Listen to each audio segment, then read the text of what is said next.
अस्सलामुअलैकुम। खबरें चलेंगी लगातार मगर तेज से सरिशु पर नजर, मगर दूसरे जाविये से। मैं हूं मरियम खान और आप देख रहे हैं पाकिस्तान नामा। यहाँ पर बात होगी पाकिस्तान की आवाम की, हम पहुंचाएंगे आपकी आवाज इक्तदार के ऐवानों तक। समाज के मसाइल पर बात होगी, अदालतों की खबर आपको देंगे, जुर्म कहानी सुनाएंगे, शहर शहर गांव गांव का अहवाल भी आपको बताएंगे। खेल के मैदान में क्या कुछ हो रहा है और मौसम का हाल बताने वाले क्या कहते हैं, नाज़रीन ये भी आपको बताएंगे। और अब बात करते हैं आज की अहम खबरों के बारे में और बड़ी खबरों के बारे में। तो बड़ी खबरों में अच्छी खबर है कि मुआशी मैदान से पाकिस्तान के लिए अच्छी खबरें आने लगी हैं। स्टॉक मार्केट ने नया संगे मील उबूर कर लिया है और दोस्त ममालिक भी पाकिस्तान में सरमाकारी करने के लिए अब तैयार है। इसके अलावा यूटिलिटी स्टोर्स में महंगाई का वबाल है, अशिया जरूरिया आवाम की पहुंच से दूर हो चुकी हैं। आरजे मॉल में आग कैसे लगी, मॉल में आग बुझाने के लिए क्या इंतजाम किए गए थे, इस हवाले से तहकीकात जारी है। तो आगे बढ़ते हुए बात करें कि हुकूमती काविशों से सरमाकारों का एतमाद बहाल होने लगा है। मुल्क की मईशत के लिए अच्छी खबरें आने लगी हैं। स्टॉक मार्केट में नई तारीख रकम हो चुकी है। 100 इंडेक्स पहली बार 60,000 की सतह उबूर कर गया और स्टॉक मार्केट में 918 पॉइंट्स का इजाफा देखने में आया। इसके अलावा बताते चलें कि कारोबार के इख्तिताम पर 100 इंडेक्स 60,729 पॉइंट्स की सतह पर बंद हुआ है। वजीर आजम और आर्मी चीफ की भी मुलाकात हुई है। आपको बताते चलें कि दुबई के सदर शेख ज़ायद बिन नहान से मुलाकात हुई और मुलाकात के जो सम्राट हैं वो भी सामने आना शुरू हो चुके हैं। माली साल 2024-25 में सऊदी अरब, मुत्तहिदा अरब अमारात को, कुवैत समेत मुख्तलिफ ममालिक पाकिस्तान को $10 अरब से जायद की सरमाकारी करेंगे। दोस्त ममालिक ऑयल रिफाइनरी और माइंस एंड मिनरल, ज़राअत, इसके अलावा एयरलाइंस में भारी सरमाकारी करने के लिए तैयार है। इस हवाले से गवर्नर कामरान टेसोरी ने भी आइंदा चंद माह में मुल्क में 100 अरब से जायद की सरमाकारी का दावा कर दिया है। कामरान टेसोरी ने डॉलर भी 180 पाकिस्तानी रुपए पर आने की पेशगोई कर दी। इस हवाले से मजीद कामरान टेसोरी ने क्या कहा है, जो कि गवर्नर सिंध है, वो आपको पहले सुनवाते हैं। आना शुरू हो गए हैं और मैं समझता हूं कि आने वाले 6 महीनों में ये पाकिस्तानी कौम के लिए खुशखबरी है कि आपका डॉलर भी 180 के करीब या 200 के अंदर अंदर आ जाएगा और इंटरेस्ट रेट मैं आज आपको बता दूं कि ये भी 18% पर इंशाल्लाह आने वाले दिनों में आ जाएगा और आपको नज़र आएगा पाकिस्तान में खुशहाली, क्योंकि जब आपके $25 बिलियन यूएई से और इसके बाद जो मैं $100 बिलियन की बात कर रहा हूँ, तो $100 बिलियन अगर पाकिस्तान में इन्वेस्टमेंट होगी तो आप सभी समझ सकते हैं कि किस तरह पाकिस्तान तरक्की की मंजिल की तरफ गामजन होगा। ये कामरान टेसोरी की आपने गुफ्तगू मुलाहिजा की, उनकी जानिब से अच्छी खबरें सामने आ रही है, उन्होंने पेशगोई भी कर दी है।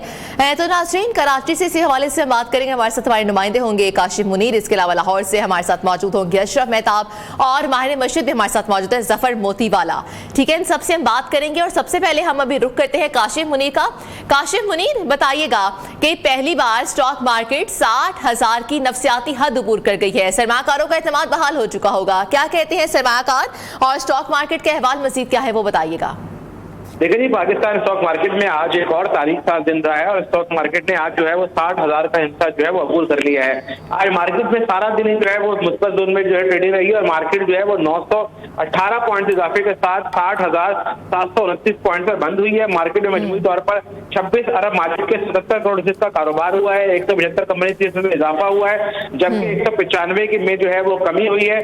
मार्केट में जो 100 इंडेक्स है वो 60,845 की बुलंद तरीन सतह पर भी जो है वो देखा गया है। मैं आपके साथ ये बता चलूं कि जो नवंबर का पूरा महीना है इसमें जो है वो जबरदस्त तेजी देखने में मिली है। जब नवंबर का आगाज हुआ था तो मार्केट में जो है वो 51,000 कुछ सतह पर मौजूद थे, मजबूती तौर पर पूरे नवंबर में 8,500 पॉइंट का इजाफा हुआ है।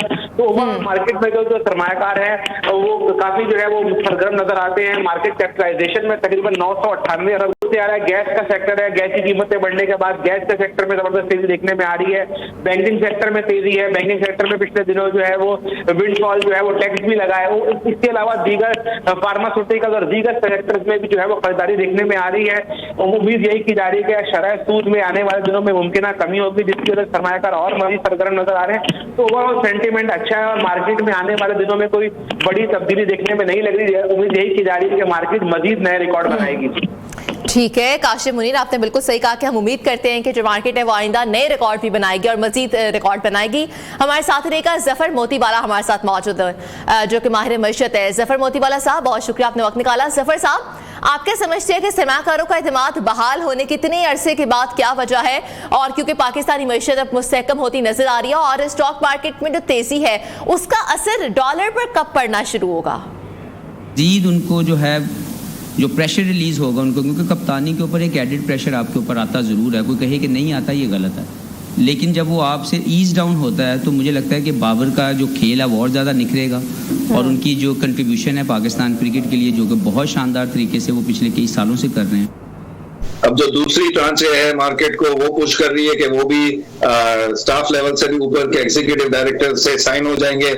इंटरेस्ट रेट की भी कमी की बातें शुरू हो गई हैं, और जो सबसे पहले आप जो डॉलर रुपये की पैरिटी की बात कर रहे हैं वो कहीं पर इधर भी सेटल हो जाए, और उसका फायदा ये हो रहा है कि अब थोड़ा फॉरेन फंड्स भी बाइंग के स्प्री पर निकले हुए हैं, तो कैपिटल मार्केट का इसका इफेक्ट है। इकोनॉमिक टर्न अराउंड की बातें शुरू हो गई हैं। आपने खुद ही प्रोग्राम में बताया कि वो जो 25 अरब रुपए की बात हो रही है, प्राइम मिनिस्टर भी गए, जनरल साहब भी गए, तो वो भी हमारी मार्केट को पुश कर रहा है। और ओवरऑल सिनेरियो ये है कि 60,000 के बाद 730 पॉइंट और बढ़ा दें इसको। अच्छा ठीक है, जफर मोतीवाला साहब हमारे साथ ही मौजूद है, बाकी नुमाइंदगान भी हमारे साथ मौजूद है। अभी आपको बराह रास्त ही चलते हैं जहां पर कौमी टीम के director Mohammad Hafeez press conference कर रहे हैं।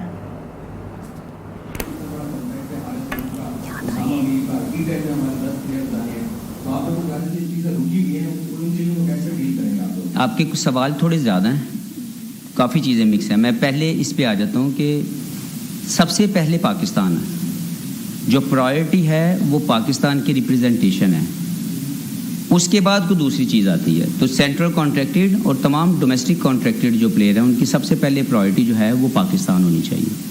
अब एनओसी पॉलिसी की आपने बात की, वो ज़रूर हम लोग मिल के बैठ रहे हैं और हम बहुत जल्दी एक सही प्लान सब तक पहुंचा देंगे कि एनओसी पॉलिसी सब तक बाहर जो है वो दे दी जाएगी, मीडिया के अंदर भी, और लोगों को भी बता दिया जाएगा ताकि सबको पता हो कि इस एनओसी पॉलिसी के मुताबिक जो है वो आगे मैनेजमेंट आनी है। दूसरा आपने बात की कि पाकिस्तानी स्टाफ जब आता है तो शायद कोई आपको फील हो रहा है या आपको लगता है कि वो हार्ड डन करता है पाकिस्तानी प्लेयरों को। मैं बिल्कुल ये नहीं समझता कि ऐसा होता है, क्योंकि जो कोच होता है या जो सपोर्टिंग स्टाफ होता है वो हमेशा आपका सबसे बड़ा रहनुमा होता है और वो हमेशा चाहता है कि आपके लिए बेहतर से बेहतर आपको फैसिलिटेट करे और आपके लिए जो बेहतर है वो प्रोवाइड करे ताकि ज़्यादा बेहतर रिजल्ट्स पाकिस्तान टीम को मिले। तो किस वजह से वो, चाहे स्टाफ फॉरेनर हो या लोकल हो, वो हमेशा आपकी रहनुमाई करता है। जब मैं टीम डायरेक्टर बना तो मेरी कोशिश सबसे पहले ये थी कि वो लोग जो स्पोर्टिंग स्टाफ में पाकिस्तान के अंदर मौजूद हैं और वो ये रोल प्ले करना चाहते हैं, दे वर माई फर्स्ट प्रायोरिटी। क्योंकि मैं ये समझता हूँ कि अगर हमारे अपने पास पाकिस्तान के अंदर वो तमाम चीज़ें मौजूद हैं तो हमें बाहर जाने की ज़रूरत नहीं है। और इसको ज़कात अशरफ साहब की भी बड़ी मेहरबानी कि उन्होंने इसको एक्सेप्ट किया और उसको अलाउ किया कि हमारी अपनी मैनेजमेंट हमारे पाकिस्तानी अगर पाकिस्तान के लिए रोल प्ले नहीं करेंगे तो कोई दूसरा वो पेन और वो चीज़ को शायद उस लेवल पे, मैं कतन ये नहीं कह रहा कि वो बेहतर नहीं है, लेकिन वो शायद उस लेवल पे पाकिस्तान के लिए रिप्रेजेंटेशन को वो फील ना कर सकें। तो हमारी फर्स्ट प्रायोरिटी ये थी कि जो चीज़ हमें अपने सिस्टम में पाकिस्तान के अंदर से मिल जाए हम सबसे पहले उसको एक्सेप्ट करेंगे, उसको अपॉर्चुनिटी देंगे, और फिर उसके बाद अगर हमारे पास कोई ऐसी अपॉर्चुनिटी कोई ऐसी अगर स्पेशल प्लेस जो है वो स्पोर्टिंग स्टाफ में मौजूद नहीं है तो फिर हम बाहर जाएंगे। तो इसमें एक सिंपल सी एक क्लैरिटी है कि हमने पाकिस्तान के वो तमाम लोग जो हमें लगता है कि उनके कैरियर में भी उन्होंने बहुत शानदार कामयाबियाँ हासिल की, विद द सेम टाइम जब वो अपने इस एक ट्रांजिशन पीरियड में आए और उन्होंने अपने आप को एज ए कोच अगर प्रेजेंट अपने आप को कहीं पे भी किया हुआ है और अगर वो विलिंग है to work for Pakistan, so they were our first priority.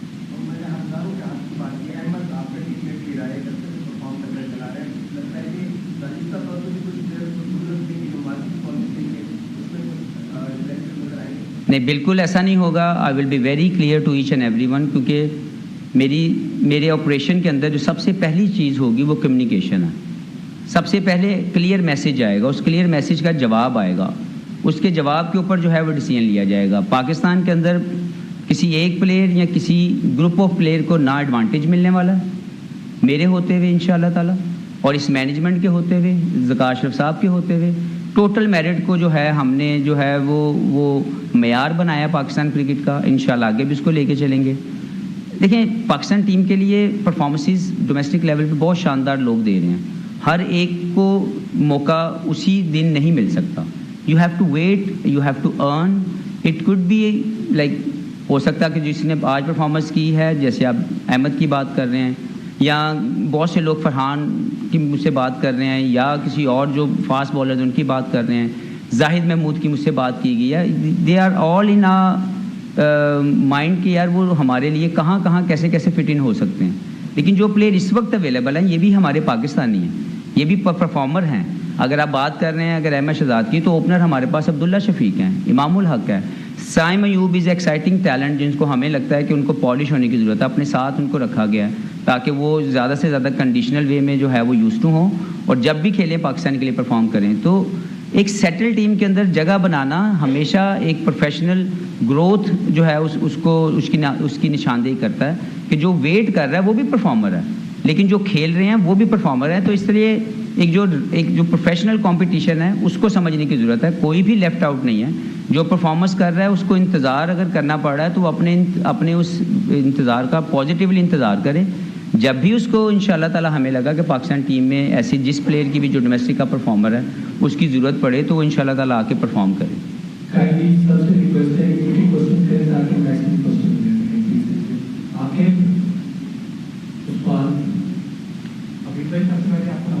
Thank you.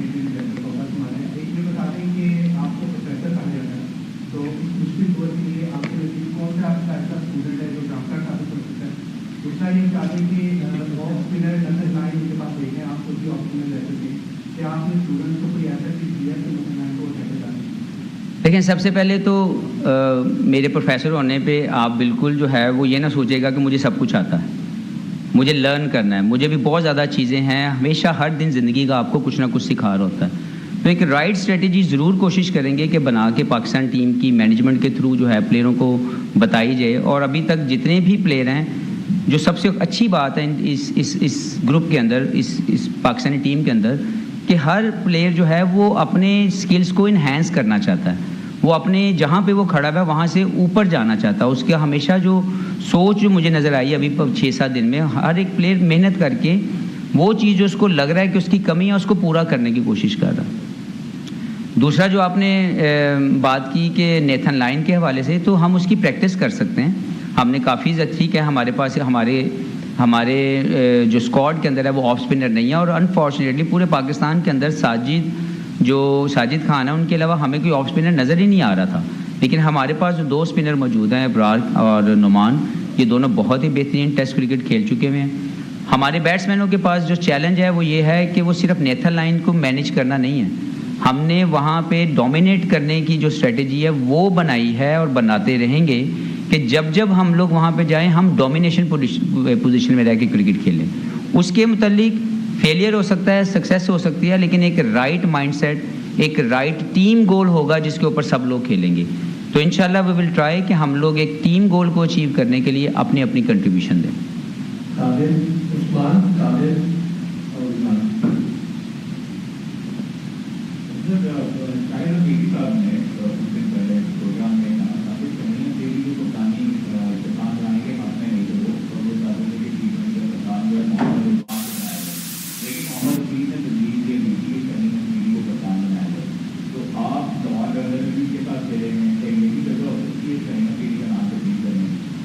देखिए, अब ये शाहिद भाई ने खुद ही बोला और खुद ही बता दिया कि मैंने ये बोला कि मुझे शाहीन चाहिए। बिल्कुल ऐसा नहीं है।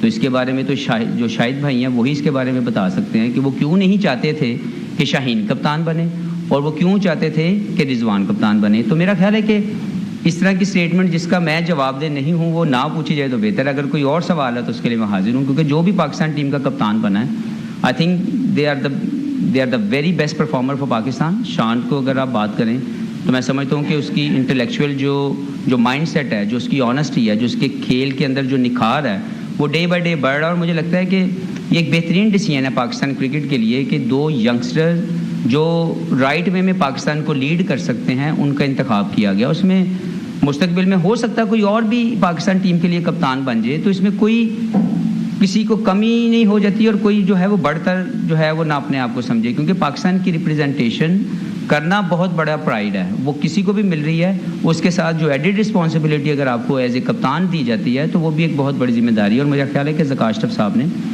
जो फैसले किए दोनों कप्तानों को लेके, बाबर आजम जब एग्जिट हो गए तो मुझे लगता है कि ये दोनों बेहतरीन क्रिकेटर हैं और मुझे ये लगता है कि इन दोनों के अंदर टेक्निकल एंड टैक्टिकल ग्रोथ है एज ए कैप्टन कि वो पाकिस्तान के लिए कामयाबी हासिल करें दोनों डिफरेंट फॉर्मेट्स में।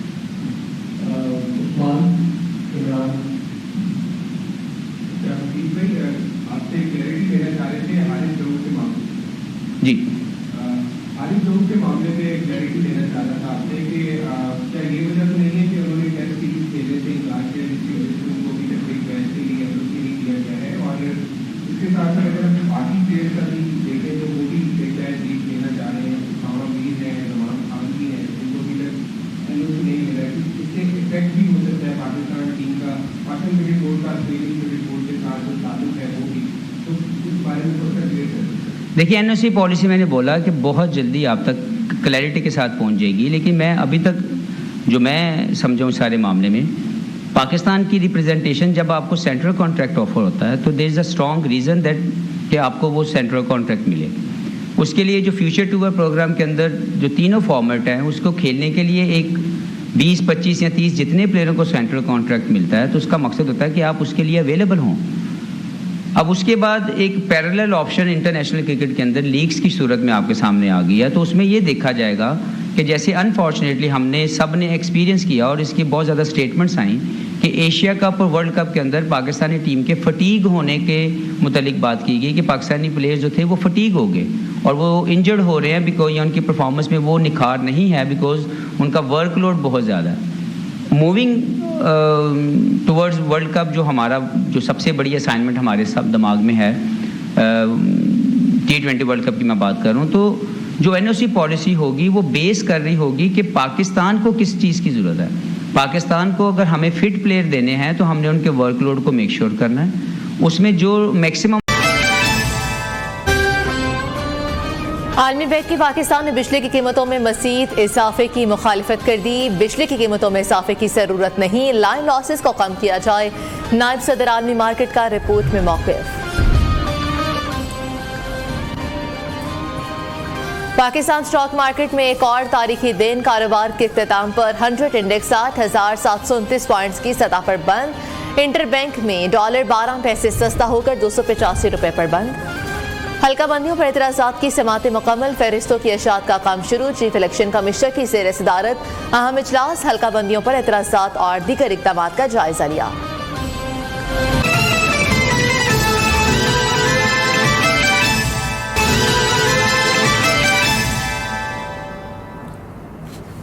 आइंदा हम इंतखाबात की तैयारियों का सिलसिला जारी है। हल्का बंदियों पर एतराज़ात की समातें मुकम्मल हो गई हैं, फहरिस्तों की इशाअत का काम शुरू हो चुका है। चीफ इलेक्शन कमिश्नर की ज़ेर सदारत अहम इजलास हुआ जिसमें हल्का बंदियों पर एतराज़ात दूर करने समेत अब तक के इक़दाम का जायजा लिया गया है। और इसके अलावा इजलास के हवाले से अगर आपको बताते चले कि इजलास में जो इंतखाबी फहरिस्तें थी वो छपाई पर ब्रीफिंग दी गई है। Election commissioner chief election commissioner की ज़ेर सदारत अहम इजलास हुआ जिसमें हल्का बंदियों पर एतराज़ात जो लगाए गए तो उसके हवाले से समात हुई और इजलास में हतमी इंतखाबी फहरिस्तों की छपाई पर भी ब्रीफिंग दी गई है। तो सूरत हाल यह है कि आइंदा आम इंतखाबात की तैयारियों का सिलसिला अब भी जारी है। तो बाकमाल लोग, लाजवाब सर्विस। PIA के लाहौर से दुबई जाने वाले मुसाफिर ख्वार होकर रह चुके हैं। PK 03 ने आज 1:30 बजे उड़ान भरना थी जो कि अभी तक परवान ना भर सकी और जो नया शेड्यूल था वो 3 बजे का जारी कर दिया गया PIA की जानिब से, लेकिन फिर भी परवाज वक्त पर उड़ान ना भर सकी। सैकड़ों मुसाफिर हैं जो कि कई घंटे से लाहौर एयरपोर्ट पर मौजूद हैं। मुसाफिरों ने PIA इंतजामिया की नाअहली और फ्लाइट में ताखीर पर शदीद एयरपोर्ट पर एहतजाज भी किया है। तो ये सूरत हाल है कि आज 1:30 बजे परवाज यहाँ से जानी थी दुबई के लिए PIA की परवाज है, जिसके बाद जब मुसाफिर एयरपोर्ट पर पहुंचे तो उनकी जानिब से 3 बजे का स्केड्यूल दे दिया गया। उस टाइम पर जब मुसाफिर पहुंच चुके थे उसके बाद 3 बजे तक भी परवाज ना उड़ान भर सकी और अभी तक वहां पर मुसाफिर एहतजाज कर रहे हैं। और एक ब्रेक शामिल करते हैं।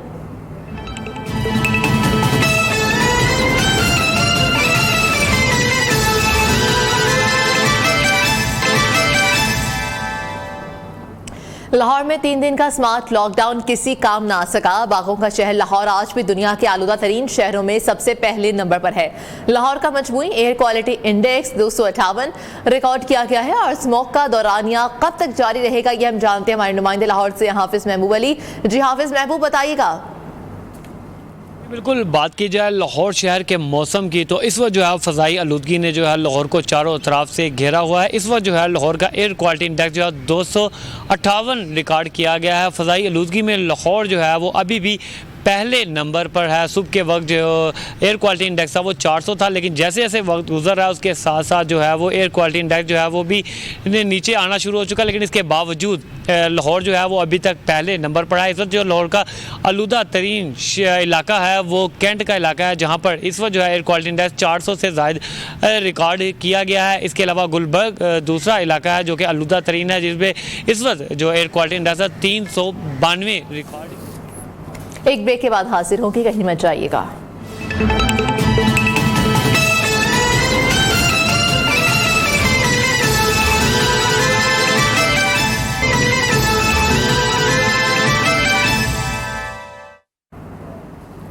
तो टॉप स्टोरीज आपने जानी। यहां पर न्यू एक्सक्लूसिव शामिल करते हैं कि आलमी बैंक ने पाकिस्तान से मुतालिक रिपोर्ट जारी कर दी है। आलमी बैंक ने पाकिस्तान में बिजली की कीमतों में मजीद इजाफे की मुखालफत कर दी। नायब सदर आलमी बैंक ने मौक़िफ़ इख्तियार किया कि पाकिस्तान में बिजली की कीमतों में मजीद इजाफे की ज़रूरत नहीं है, बस लाइन लॉसेस को कम किया जाए। और उधर रूस से खाम तेल की दरामद के मुआहदे पर अहम पेशरफ्त का भी इम्कान है।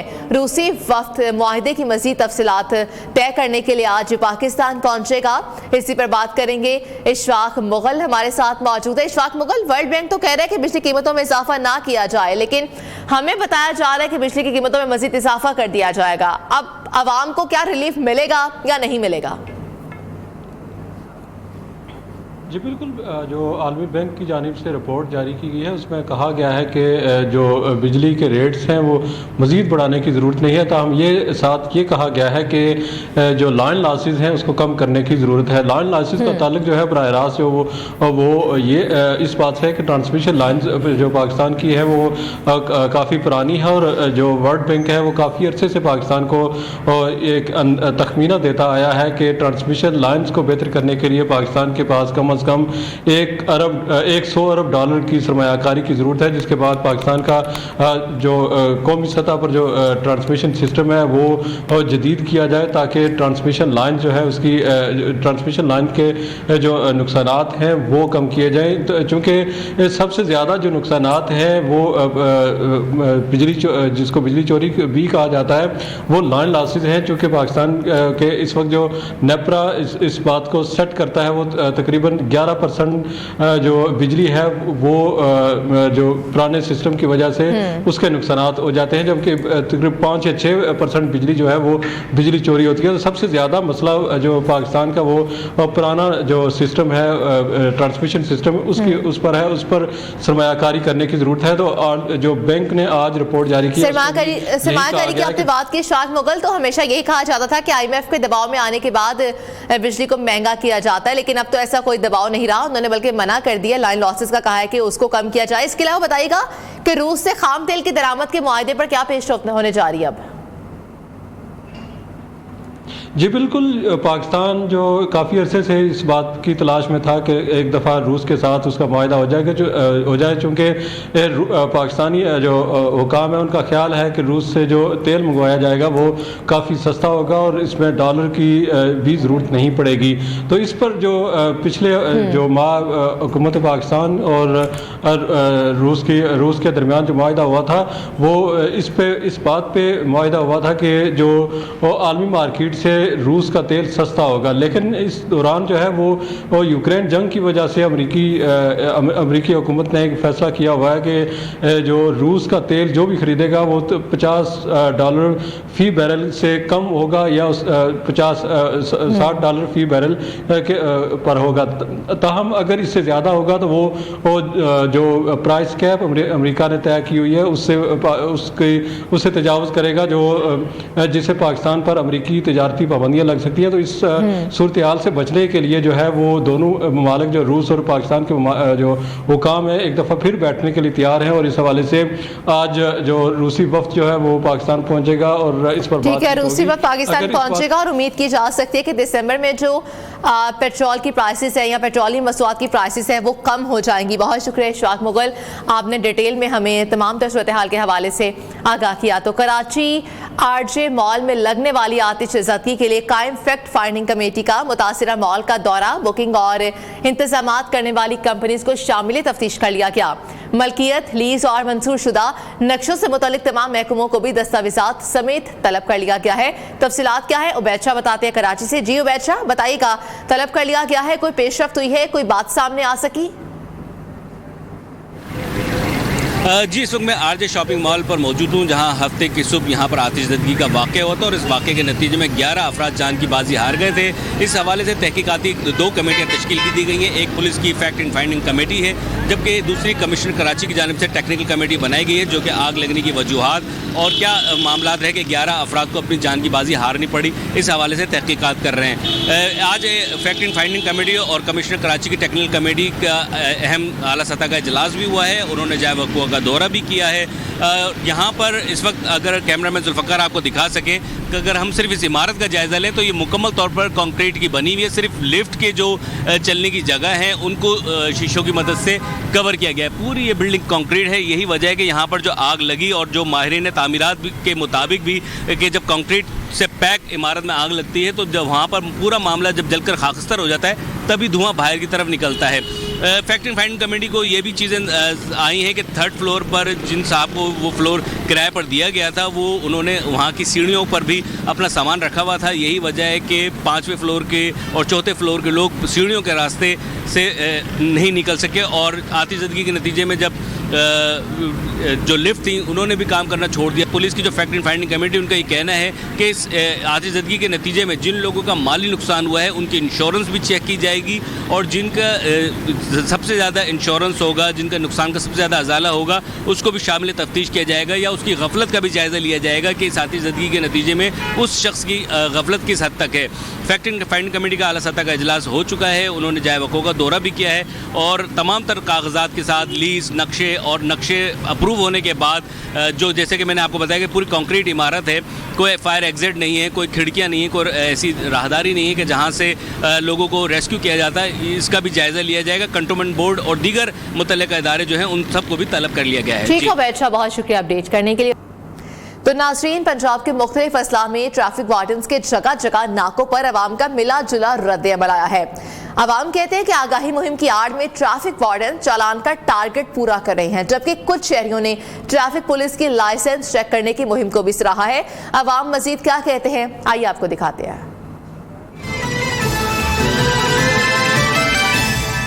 जो कोई गरीब होता है, मजबूर होता है, उस पर पर्चा दे दिया जाता है। जो अमीर आदमी होता है उसको छोड़ दिया जाता है। ये कानून तो कोई नहीं है ना। ये बिल्कुल अच्छा कर रहे हैं, क्योंकि अगर आपने इस चीज़ को रोकना है तो फिर बिल्कुल ये काम, ये एक्शन लेना पड़ेगा इनको, पंजाब पुलिस को और ये वार्डन को। छोटे छोटे बच्चे लाइसेंस के पास नहीं, वो रिक्शा भी चला रहे हैं, मोटरसाइकिल भी चला रहे हैं, लाइसेंस ही नहीं है उनके पास शनाख्ती कार्ड ही नहीं बना हुआ।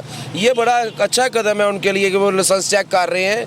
लाइसेंस चेक करके जुर्माना उनको करना ये कोई अच्छी बात नहीं, लेकिन उनको तरजीह देना कि भाई आप लाइसेंस अपना बनवाएं। लोगों को फैसिलिटेट नहीं किया जा रहा है ऐसा उस पैमाने पे। इनके जो सर्विस सेंटर्स वगैरह हैं, फैसिलिटेशन सेंटर्स हैं, वहाँ देखें आप रश, और फिर इतना उन्होंने इसको एम्बिगुअस कर दिया है ये लाइसेंसिंग के प्रोसेस को कि लोग अब उससे भी कतराते हैं कि एक जॉब वाला बंदा वो सारा दिन वहाँ लाइन में नहीं लग सकता। ये 18 साल से कम उम्र के बच्चे हैं जो ये मोटरसाइकिल चलाते हैं, गाड़ी चलाते हैं, हादसे होते हैं। ये बहुत अच्छा कर रहे हैं। ये तो एक इंतहाई गलत इकदाम है। स्कूल में बच्चे जाते हैं पढ़ने के लिए, उनको जो है ना पकड़ लेते हैं, FIR करवा रहे हैं उनके ऊपर। वालिदैन बच्चों को स्कूल छोड़ें या अपनी ड्यूटी पे जाएं।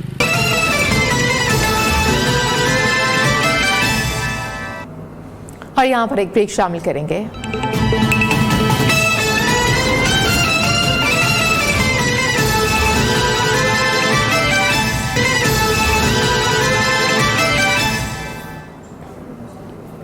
तो तो पाकिस्तान नामा में शहर शहर गांव गांव का अहवाल शामिल करते हुए बताएं कि लोधरा के नवाही गांव में मुनशियात के आदी अफराद सरकारी तंसीबात चोरी करने लगे हैं। पसेलवाला गांव में नशइयों ने फिल्ट्रेशन प्लांट को भी और वहां पर सोलर प्लेट्स जो लगी हुई थी वो भी चुरा ली हैं। इसके अलावा मुजाहिरीन ने कहा कि मुतअद्दिद बार चोरों को पुलिस के हवाले किया लेकिन कोई कार्रवाई न हो सकी।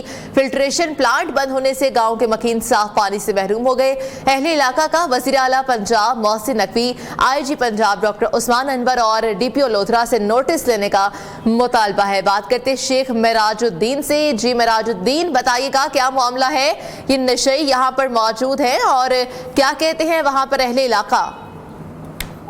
जी बिल्कुल, लोधरा का वही इलाका है केलेवाल के इलाके के साथ ही पिस्तल गांव एक है। वहाँ पे USAID NGO के तहत एक फिल्ट्रेशन प्लांट लगा हुआ है जो कि काफी अरसे से बंद है। 6 माह से उसकी मोटर खराब होने की वजह से वो बंद हो गया था। उसके ऊपर सोलर प्लेटें लगी हुई थी। वहाँ के मुकामी जो इलाका है उनके कहने के उन्होंने इल्जाम आयद किया कि वहीद नामी शख्स ने कल सोलर प्लेटें उससे उतार ली है। उन्होंने मुकद्दमाबाद पुलिस को भी आगाह किया है लेकिन पुलिस ने उस पर कोई कार्रवाई नहीं की है। तर्जमान पुलिस के मुताबिक ये है कि उन्होंने दोनों पार्टीज को पाबंद कर लिया है और उन्होंने कहा अगर चोरी साबित हुई तो उनके खिलाफ कार्रवाई की जाएगी। बिल्कुल, अगर चोरी साबित हुई तो उनके खिलाफ कार्रवाई की जाएगी। शेख मेराजुद्दीन, बहुत शुक्रिया अपडेट करने के लिए। चूनिया थाना सिटी की हुदूद में घरेलू नाचाकी पर झगड़ा हुआ। भाइयों ने भाई और भाभी पर तशद्दुद किया। खातून को बालों से पकड़कर घसीटते रहे और तशद्दुद करने की फुटेज नियो न्यूज से हासिल कर ली है। पुलिस ने मुकदमा दर्ज करके मुलजिमों को गिरफ्तार भी कर लिया है। तो ये मामला है कि भाइयों का भाई और भाभी पर तशद्दुद, खातून को बालों से पकड़कर घसीटते रहे। फुटेज भी नियो न्यूज से हासिल कर ली है और इसके अलावा मुलजिम को गिरफ्तार कर लिया गया है। पुलिस की तरफ से मुकदमा भी दर्ज कर लिया गया है। भाइयों ने तशद्दुद किया है भाई पर और भाभी पर और खातून को घसीटते रहे। ये फुटेज है जिसमें देखा जा सकता है। पन्नू आकिल में उस्ताद का तालिबे इल्म पर तशद्दुद। उस्ताद के तशद्दुद से तालिबे इल्म बेहोश हो गया। तालिबे इल्म के अहले खाना के मुताबिक पानी पीने की इजाजत मांगने पर उस्ताद ने थप्पड़ों और डंडों से तशद्दुद किया। मज़ीद तफसीलात आपको बताया कि पानी पीने की इजाजत मांगने पर उस्ताद ने तालिबे इल्म पर तशद्दुद किया तो उस्ताद जल्लाद बन गया। पन्नू आकिल का इलाका है जहां पर उस्ताद का तशद्दुद, तालिबे इल्म बेहोश हो गया। और यहाँ पर एक शॉर्ट ब्रेक शामिल करते हैं।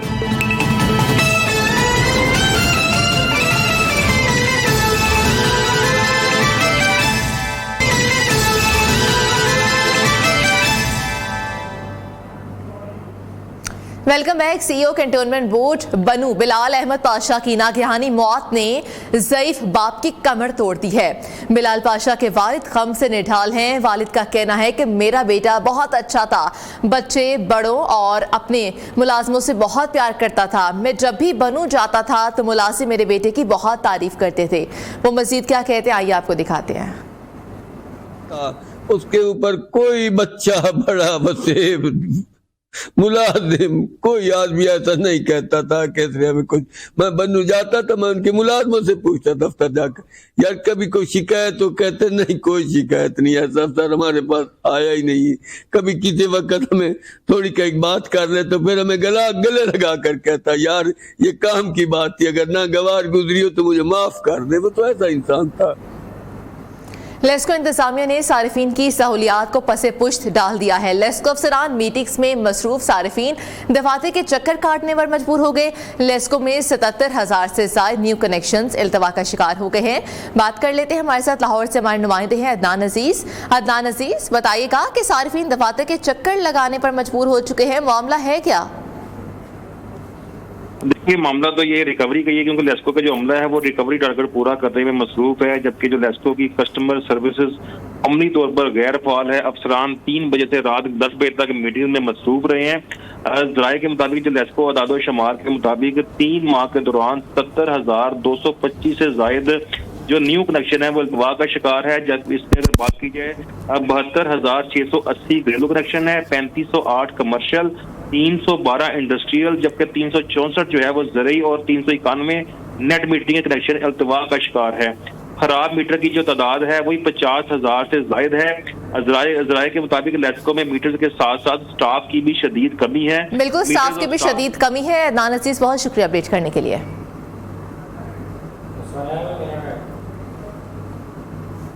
LWMC लाहौर को साफ रखने में नाकाम हो चुकी है। तमाम दावे फोटो सेशन तक महदूद नजर आने लगे हैं। लाहौर के इलाके मुल्तानी कॉलोनी, शेलर चौक में कूड़े के अंबार हैं। न्यूज़ से खबर नशर की तो कमिश्नर लाहौर ने एक्शन ले लिया और सफाई का अमल भी शुरू कर दिया, मगर एक दिन कूड़ा उठाने के बाद रिहायशी इलाका दोबारा से डंपिंग पॉइंट बन चुका है। इलाका वकीलों ने कमिश्नर लाहौर से इलाके का दौरा करने की अपील भी कर दी है। तफसीलात जानते हैं नियो के नुमाइंदे लाहौर से अब्दुल वहाब शाहिद से। अब्दुल वहाब शाहिद, खबर नशर की नियो ने तो एक दिन में सफाई कर दी और अगले दिन दोबारा से वही हाल हो चुका। अब क्या मनाजिर हैं वहां के और अब कमिश्नर क्या कहते हैं? मैं शेलर चौक मुल्तानी कॉलोनी बागबानपुरा का ये इलाका है, यहाँ मौजूद हूँ और इस इलाके की अगर बात करें तो चंद रोज़ कबल एक ख़बर भी लाहौर रंग और नियो न्यूज़ ने चलाई थी जिसमें ये दिखाया गया था कि इस इलाके में जो है वो कूड़े के अंबार लगे हैं और गैर कानूनी डंपिंग पॉइंट यहाँ पर बना दिया अवाम ने। यहाँ के जो रिहायशी हैं वो मुख्तलिफ बीमारी में मुब्तला हो रहे हैं। बच्चे इसी गंद ताफुन में जो है वो क्रिकेट भी खेलते हैं, जबकि यहाँ से गुजरने वाले मुसाफिर शदीद परेशानी का शिकार रहते हैं। उस पर जो है वो कमिश्नर लाहौर मोहम्मद अली रंधावा ने जो है वो एक्शन लेते हुए फौरी तौर पर कार्रवाई का हुक्म दिया और यहाँ से जो आग लगाई गई थी कूड़े को, उसे जो है वो फौरी तौर पर यहाँ पर बुझाया गया और यहाँ से कुछ जो है वो यहाँ से कूड़ा क्रिकेट को उठाया गया। लेकिन उसके बाद LWMC का अमला भी एक बार फिर गायब हो गया और सो गया। कूड़ा क्रिकेट जो है वो यहाँ पर आग लगाई गई थी और जिस पर खबर चलाने पर कमिश्नर लाहौर ने एक्शन भी लिया था और LWMC की टीमें मुतहरिक हुई। ये जहाँ जहाँ तक आप देख सकते हैं कैमरा जाए और दूर दूर तक जो है यहाँ पर गोबर है और कूड़ा क्रिकेट है, सब यहाँ पर जब लोग फेंक जाते हैं। यहाँ पर लोगों ने अपनी भैंसें रखी हैं, उनका जो फुजला है, जो गंदगी है वो भी यहाँ पर फेंक दी जाती है। यहाँ पर लोग इसी गंदगी में जी रहे हैं, रिहायशी परेशान है, लेकिन यहाँ पर LWMC का अमला इस इलाके को साफ करने में नाकाम हो चुका है। सब अच्छे के दावे किए जाते हैं कि लाहौर को साफ रखा जा रहा है, लेकिन ये इलाका लाहौर का सिलन अपडेट करने के लिए यहाँ पर एक ब्रेक शामिल करते हैं, लेकिन उससे पहले न्यूज़ अपडेट्स। इलेक्शन से पहले कई सीटों पर इत्तेहाद हो जाएगा। हमारे पास वो लोग हैं जिनके वोट बैंक भी हैं। सरबराह तहरीक इंसाफ पार्लियामेंटेरियन परवेज खटक का दावा।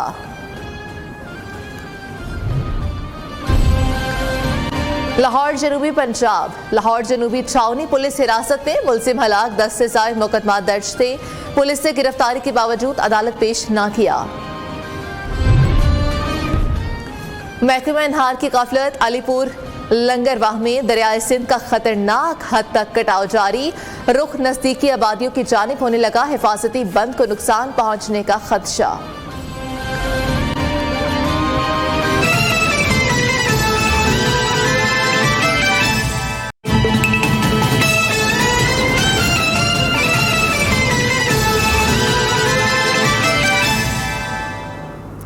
सरगोदा में मामूली तल कलामी पर मुलजिमों ने फायरिंग करके नौजवान को मौत के घाट उतार दिया।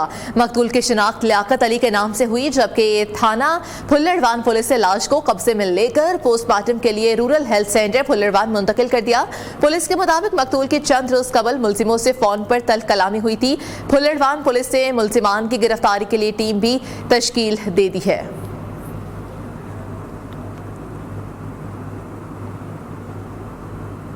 काजी अहमद में सर्दियां शुरू होते ही शहर में लंडा बाजार सज गया। लोग गर्म जैकेट्स और दीगर मलबूसात के स्टॉल्स पर खरीदारी में दिलचस्पी ले रहे हैं। ताहम बड़ी दुकानों पर महंगे दाम होने की वजह से शहरियों को दुश्वारी का सामना है। बात कर लेते हैं नियो के नुमाइंदे इशफाक अहमद राजपूत, वहां पर बाजार में ही मौजूद है।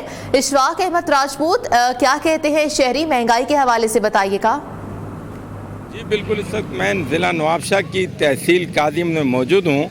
मौसम सरमा की आमद के साथ ही गर्म मलबूसात की मांग में इजाफा हो जाता है।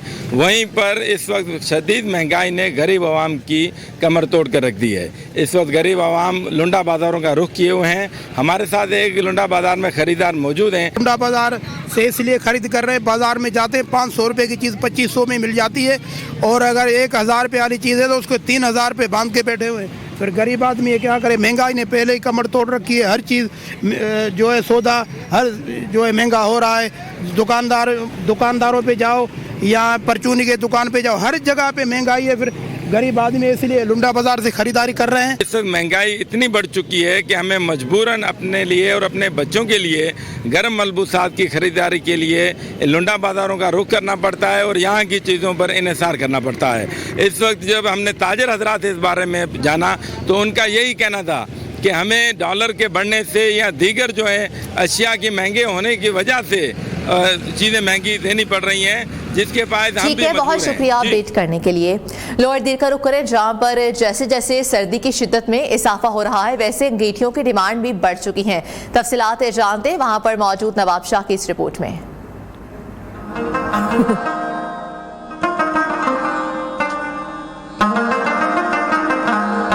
लोअर दीर में बर्फबारी से ऐसी सर्दी फैल जाती है कि जिसमें घूमना फिरना मुश्किल होता है, और ऐसे आसाब शिकन सर्दी से बचने के लिए बच्चे, बूढ़े और नौजवान सब घरों के अंदर अंगीठी के गिर्द जमा होते हैं। मकामी तौर पर बनाने वाला ये अंगीठी लोअर दीर के ज्यादातर घरों में इस्तेमाल होती है। सर्दी बहुत ज्यादा है, लकड़ी इसमें डाल दे और जला दे। सुबह की देगर अजला के लिए अंगीठी एक नई चीज हो सकती है, लेकिन लोअर दीर के लोग सदियों से सर्दी के मुकाबले के लिए अंगीठियों का इस्तेमाल करते हैं, और यही वजह है कि मौसम सरमा शुरू होते ही अंगीठियों की मांग बढ़ जाती है। ये कई सालों से ये काम करता है, नए भी बनाता हो और मुरम्मत भी करता हो, लोग दूर दूर से आते हैं, ये चीज बहुत शौक से खरीदते हैं। जवाल बाबा के मुकाम पर सड़क के किनारे वाक़ अंगीठियों की इस दुकान में सिख अंगीठियाँ भी रखी गई है। आम लोग तो अंगीठी को कोई अहमियत नहीं देते, लेकिन लोअर दीर के बाद से इसको सर्दी का बेहतरीन तौर समझकर खरीद लेते हैं। कैमरा टीम के साथ नवाब चानी न्यूज़, जवाल बाबा, लोअर दीर। अशिया खुरनोश की कीमतें आम शहरियों और बेनज़ीर इनकम सपोर्ट प्रोग्राम के अहल अफराद के लिए मुख्तलिफ है। आवाम को यूटिलिटी स्टोर्स पर अशिया ज़रूरिया आम मार्केट से भी ज़्यादा महंगे दामों मिल रही हैं। इस हवाले से मज़ीद जानते हैं नुमाइंदा न्यूज़ मुल्तान से वजीहा वाहिद से। जी वजीहा, बताइएगा। इस वक्त यूटिलिटी स्टोर्स पर जो अफराद अशिया खुर्दनोश की ख़रीदारी के लिए आते हैं, उन अफराद की जो है दो कैटेगरीज यूटिलिटी स्टोर्स पर बना दी गई है। एक वो जो बेनज़ीर इनकम सपोर्ट प्रोग्राम के अहल अफराद है, और दूसरा वो जो आम आवाम है।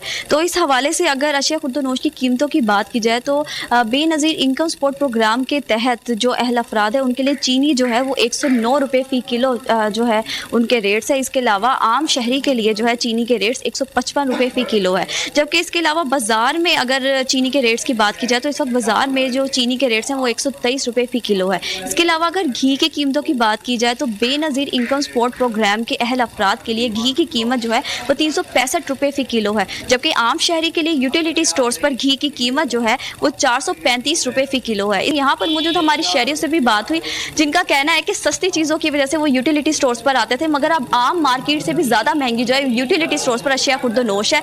जबकि शहरियों का हुकूमत से मुतालबा है कि वो इस बात पर तवज्जो दे और यूटिलिटी स्टोर्स की अशिया खुर्दनोश की कीमतों में जो है आम आवाम के लिए कमी की जाए। जी ठीक है, बहुत शुक्रिया। नेज़ाबाजी जवां मर्दी, दिलेरी और बहादुरी का खेल है। इस खेल में तेज रफ्तार घोड़े को संभालने के साथ खिलाड़ी को अपना तवाज़ुन बरकरार रखते हुए नेज़े की मदद से हदफ को निशाना बनाकर उसे उखाड़ना होता है। सरगोदा में हुए नेज़ाबाजी के मुकाबलों के बारे में देखते हैं मोहम्मद इमरान गोराया की ये रिपोर्ट।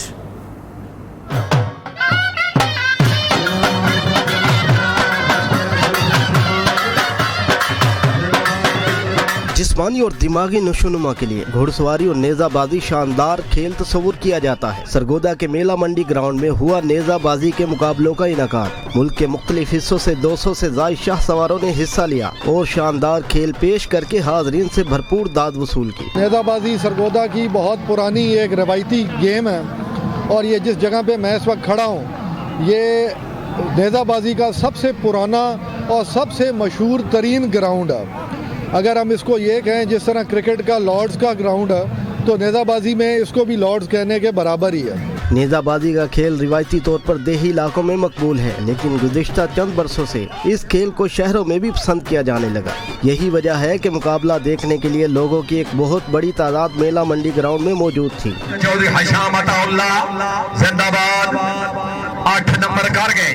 कमिश्नर मोहम्मद अजमल भट्टी और deputy commissioner captain retired Shoaib Ali ने बतौर मेहमान खुसूसी कामयाब शाह सवार खिलाड़ियों में इनामात तकसीम किए। 9 सालों के बाद आज एक ज़बरदस्त घुड़सवारी की महफिल जमी, और यहाँ आकर जो आवाम में जोशो जज्बा देखा और घुड़सवारी के साथ जो उनका लगाव देखा, तो मैं ये समझता हूँ कि सरगोदा की ख़ास जो पहचान है वो ये आर्ट है जो का आहिस्ता आहिस्ता मान पड़ता जा रहा है। मुंतज़मीन का कहना था कि मुआशरे के मुस्बत पहलू को उजागर करना, सकाफत के रिश्तों को मजबूत बनाना और अवाम को तफरी के लिए बेहतर मौके फराहम करना वक्त। कैमरा टीम के साथ मोहम्मद इमरान गोराया, न्यूज़ सरगोदा। तो रिपोर्ट आपने मुलाहिजा की, विहाड़ी के इलाके गुलाम शाह में मारूफ रूहानी बुजुर्ग लाल शहबाज कलंदर के उर्स की 3 रोज़ा तकरीबात का इख्तिताम हो गया है। तीसरे रोज घुड़ डांस से समा बांध दिया। अहवाल बता रहे हैं विहाड़ी से मुनव्वर हुसैन रजाना अपनी इस रिपोर्ट में।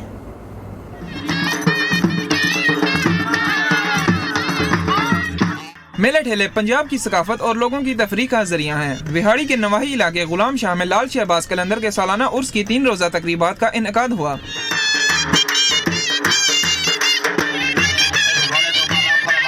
मेले के आखिरी रोज घोड़ा नाच के मुकाबलों का इनेकाद किया गया, जिसमें पाकिस्तान के मुख्तलिफ शहरों से घोड़ों ने हिस्सा लिया। घोड़े ढोल और शहनाई की धुनों पर ऐसे झूमे के कोई भी दाद दिए बगैर न रह सका। दूर दराज के इलाकों से आने वाले शायकीन का कहना था कि ऐसे मेले होने चाहिए ताकि अवाम को सस्ती तफरीह मिल सके।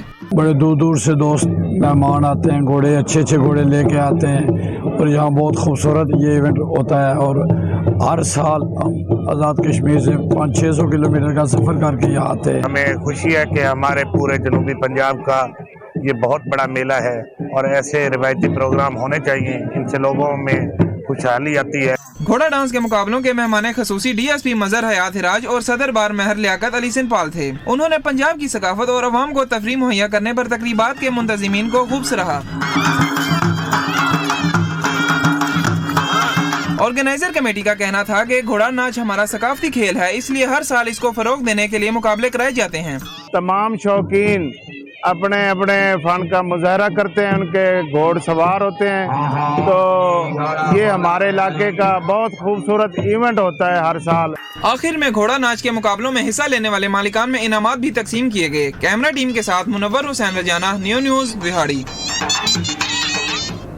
हुबाड़ों में सिंध की सकाफत को उजागर करने का अनोखा अंदाज। मोहम्मद खातून बुशरा बल्कि बशीरा बीवी खजूर के खुश्क पत्तों और चमकदार प्लास्टिक के रैपर से खूबसूरत रंग बिरंगी छाबियाँ जो हैं वो तैयार करती हैं। सिंधी सकाफत की आकाश ये छाबियाँ सजावट के साथ साथ मेहमान नवाजी के लिए भी इस्तेमाल की जाती है। मज़ीद तफसीलात हम जानते हैं हुबाड़ू से ज़फ़र इकबाल की इस रिपोर्ट में।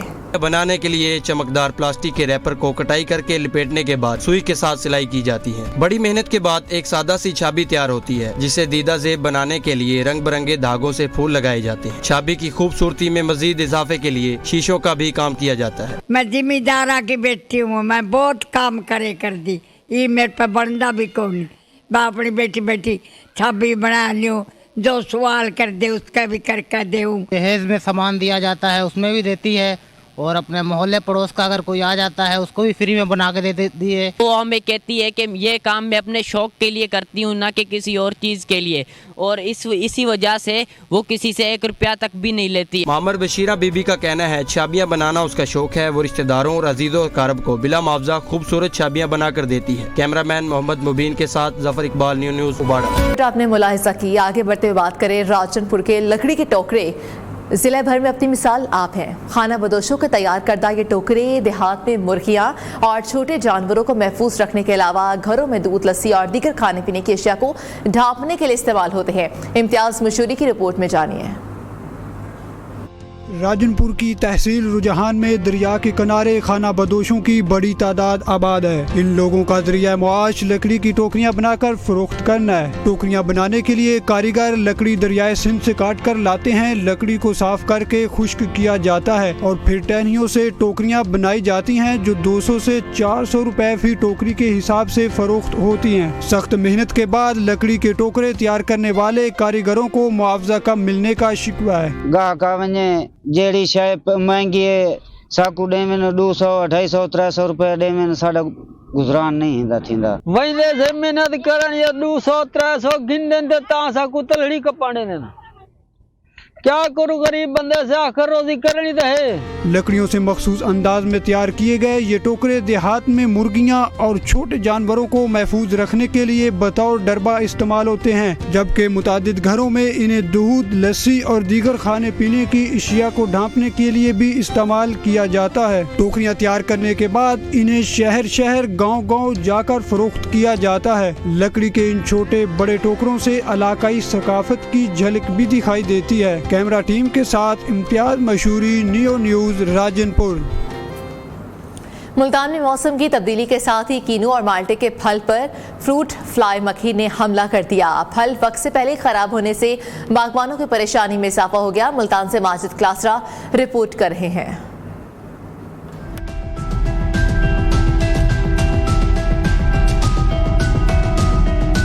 जनूबी पंजाब में माल्टे और किन्नों के बागात पर फ्रूट फ्लाई ने हमला कर दिया। कैल्शियम से भरपूर रस भरा फल गल सड़कर गिरने लगा। फ्रूट फ्लाई के हमले से बागबानों की मुश्किलात में इजाफा हो गया। परेशानी इसी आलम का है कि ये मक्खी का जो है ना बहुत सारा हमला हो चुका है। फ्रूट फ्लाई का जो है ना ये किन्नू सारा गिर रहा है और केरे की वजह से जो है ना हमारे बागात सारे नुकसान में जा रहे हैं।